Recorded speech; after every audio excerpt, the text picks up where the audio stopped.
two names, Henry Cavill and Tom Hiddleston. I'm going to tell you why they might be your next Bond.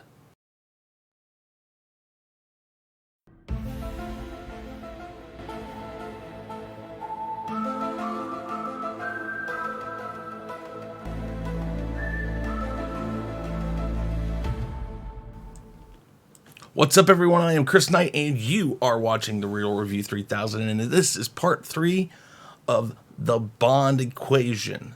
Bond is the topic this week. We got the trailer last week, and some news out now, because, well, now that Daniel Craig has fulfilled his contract, people think he's done.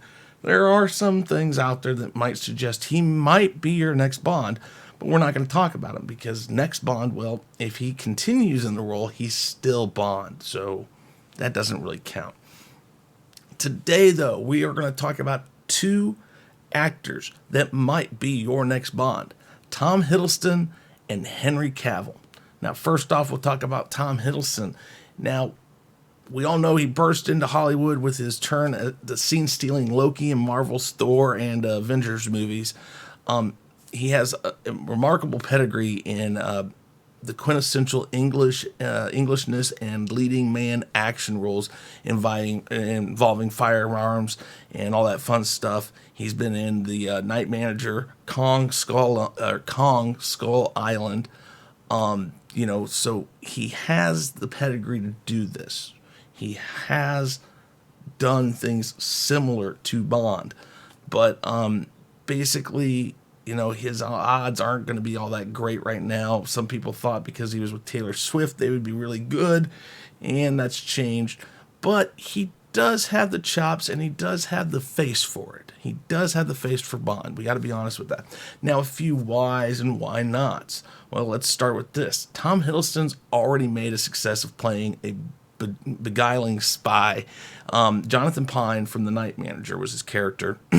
It's a drama series based on a John le Carre novel, and that's about as close as you can come to a job application for Bond. I mean, really, if you watch that, check it out. He basically plays Bond. It's not exact, but it is similar to Bond, and he looks the part in that. Really does. And, he's tall, he's charming, he's well-dressed, and he's got a built-in fan base. Really, just look at it. I mean, look at what he did with Loki. Everybody loved Loki, even though Loki was pretty much a bad guy. Let's just be honest. Now, why not? If you've already done the spy thing, why would you want to do it again?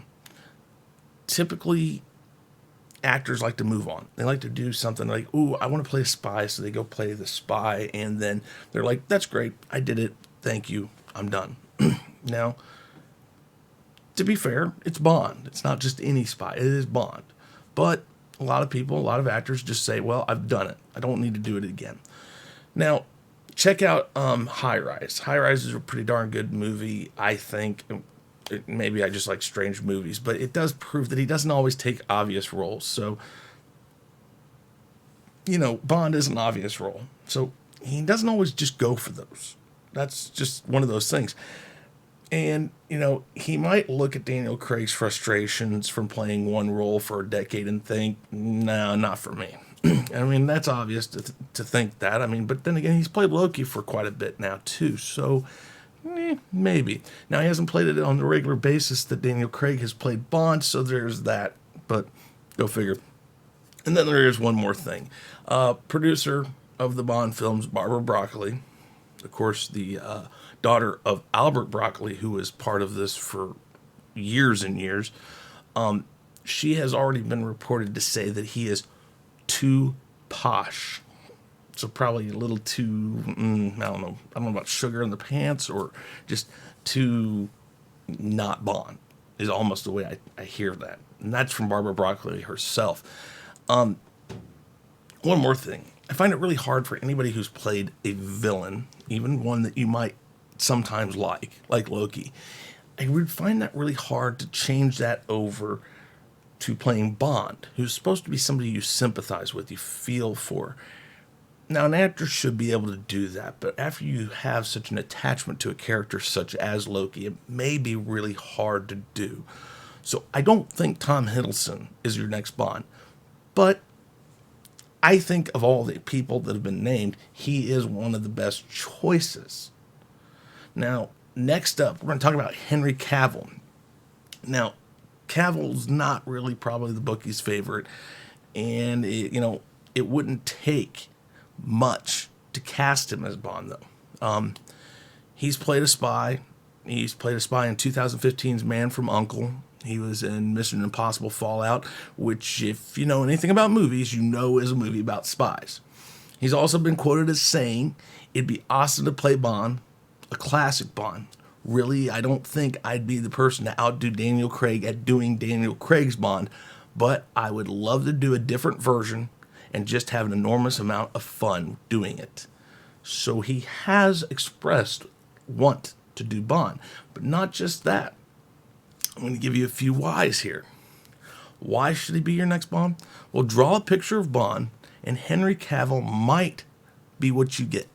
Square-jawed, broad-shouldered, dark hair, blue-eyed. That's almost Bond right to a T. Now, there's one other thing maybe you didn't know. At age 22, in 2005, Cavill reached the final two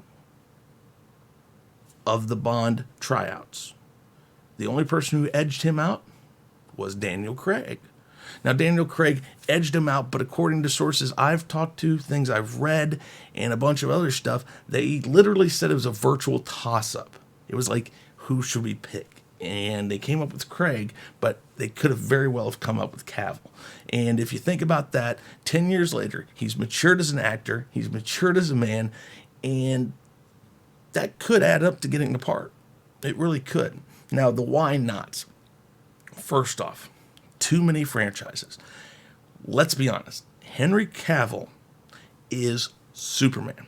We're still hearing him say, I want to be Superman. I want to play Superman again. We're hearing he's going to get his own standalone Superman movie again, another one.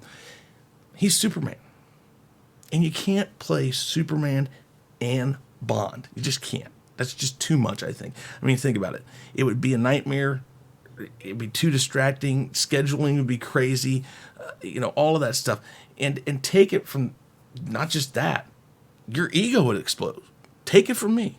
Your ego would just go, poof, look who I am. I'm Bond and I am Superman. I am the greatest person on earth. I digress. But, Cavill's stint as Napoleon Solo in The Man from U.n.c.l.E. is probably too close to Bond. If you've seen it, ditch the American accent and it's basically the same character. So, if you think about it, the why not, it's quite possible that the part of Bond may have missed out on Cavill in 2005. I don't think he's going to be your next one. Is he a good match? Sure, he is. I'd be okay with it. But I don't think that's who your next Bond is.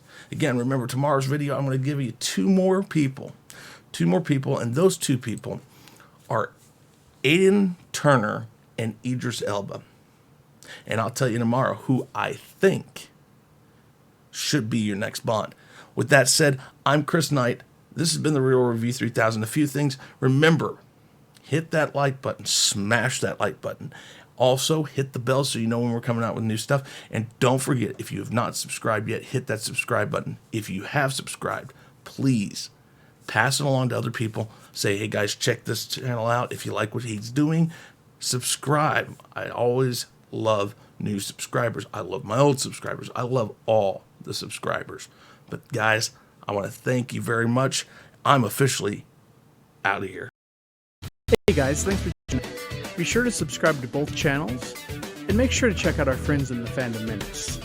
You can find us on YouTube, Twitter, Facebook, Instagram, and BitChute, and you can also send us an email at sean@seanstackhousereacts.com and chrisknight@therealreview3000.com. Be sure to swing by our Teespring store to pick up some awesome merchandise.